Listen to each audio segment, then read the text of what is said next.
যে ঢাকা 15 আসন যেখানে বাংলাদেশ জামাত ইসলামীর আমির ডাক্তার শফিকুর রহমান সাহেব ইলেকশন করবেন, গত রাত্রে তার 12টি নির্বাচনী ক্যাম্প আকারা পুড়িয়ে দিয়েছে, ভেঙেছে, একদম টোটালি ডেস্ট্রয় করে ফেলেছে। আমরা ইসিকে কথাগুলো বলেছি তাদেরকে যে এখন ঢাকা শহরে এবং বড় রাস্তার পাশে, এগুলো এমন না যে খুব অপরিচিত জায়গাতে এই বিষয়টা, সেখানে এই ধরনের যদি নির্বাচনী ক্যাম্প ভাঙচুর হয় তাহলে আইন শৃঙ্খলা যারা দায়িত্বে আছেন তাদের আসলে কতটুকু রেসপন্সিবিলিটি এটা প্রশ্ন তো দেখা দেবে। আমরা তাদেরকে বলেছি এই সমস্ত বিষয় কোয়ারি করে ব্যবস্থা গ্রহণ করার জন্য। এর আগেও একটা ঘটনা ঘটেছে গতকালকে, সেখানে একটা লিফলেট আপনারা দেখেছেন কে বা কারা ছেড়েছে যে বিকাশে টাকা দেওয়া হবে, আপাতত অ্যাডভান্স তো দিলাম, বাকি এত থাকলো, আর আল্লাহর উপর হাজির নাজির এগুলো কাউরে বলবেন না বলে আবার এটা লিফলেটটা ছাপানো হয়েছে, ডিস্ট্রিবিউট করা হয়েছে। আবার আরেকটা দলের দেখলাম যে কিছু সময় পরে সেই দলের অফিসে এটা নিয়ে আবার ব্রিফিংও করেছে। কিছু সময় পরে সেই দলের পক্ষ থেকে এখানে এসে আবার বলতেছেন যে একটা বিশেষ দলের পক্ষ থেকে টাকা বিতরণ করা হচ্ছে। এগুলা কি কোইন্সিডেন্ট, একটার সাথে একটা রিলেটেড কিনা? কি নাটকগুলো সাজানো হচ্ছে, ব্রিফিং করা হচ্ছে, পরিস্থিতিটাকে ঘোলাটে করার চেষ্টা করা হচ্ছে। এই ধরনের ঘটনা আগেও কিছু ঘটেছে গিয়ে। আমরা আশা করি যে এই ধরনের অন্যায় এবং অন্যায্য পদক্ষেপ কেউ গ্রহণ করবেন না। আপনারা আরেকটা ঘটনা আজকে দেখেছেন যেটি মিডিয়াতে ব্যাপকভাবে এসেছে, যে আমাদের একজন জেলা পর্যায়ে দায়িত্বশীল তিনি ঢাকা থেকে গিয়েছেন, তিনি ঢাকা এয়ারপোর্ট থেকে তিনি সৈয়দপুর এয়ারপোর্টে গিয়েছেন এবং সেখানে একটা নাটক সাজানো হয়েছে। এটা একটা সুনির্দিষ্ট সুস্পষ্ট নাটক।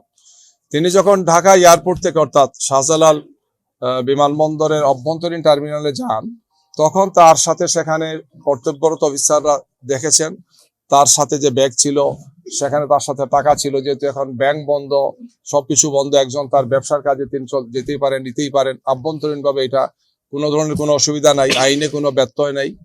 কিন্তু সৈয়দপুর এয়ারপোর্টে পৌঁছার পরে সেখানে পুলিশ কিছু চিহ্নিত সাংবাদিকদেরকে নিয়ে এসে এই কাজটি করেছেন। এবং আমরা এটাও জেনেছি যে পুলিশ অফিসার কাজটি করেছেন তিনি আগের যে সেই কুখ্যাত মনিরুল ইসলামের সহযোগী হিসেবে তার একটা পরিচিতি আছে।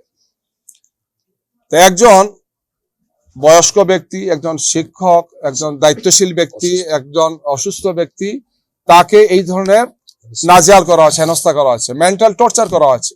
তিনি অসুস্থ হয়, আপনারা জানেন, এখন তিনি রংপুর হাসপাতালে আছেন।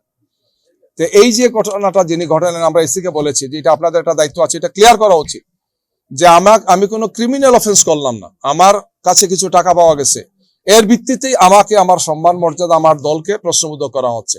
এর অর্থ হচ্ছে এটাই যে একদল লোক যারা মনে করছেন যে জনগণের সমর্থন তাদের প্রতি নেই, তারাই এখন ছলে বলে কলে কৌশলে আমাদেরকে জনগণের সামনে ভিন্ন রূপে উপস্থাপনের জন্য আমাদের মর্যাদাকে, আমাদের দলের মর্যাদাকে, আমাদের সম্মান ইজ্জতকে, জনসমর্থনকে প্রশ্নবোধক করার জন্য একটা হীন অপপ্রয়াস চালাচ্ছেন, একটা ঘৃণিত অপপ্রয়াস তারা চালাচ্ছেন গিয়ে।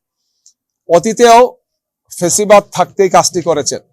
আমাদের জামাতের অফিস থেকে এসে আমাদের কাগজপত্র নিয়ে গেছেন, টাকা পয়সা নিয়ে গিয়েছেন, বলেছেন যে জামাত এগুলো নিয়ে মানি লন্ডারিং করবে, বড় মামলা দিয়েছেন। এটা আমরা ফেস করেছি, আমি নিজে সেই মামলার ট্রায়াল লয়ার ছিলাম, যে মামলা থেকে আমরা বেকসুর খালাস পেয়েছি, সব টাকা আমরা ফেরত পেয়েছি।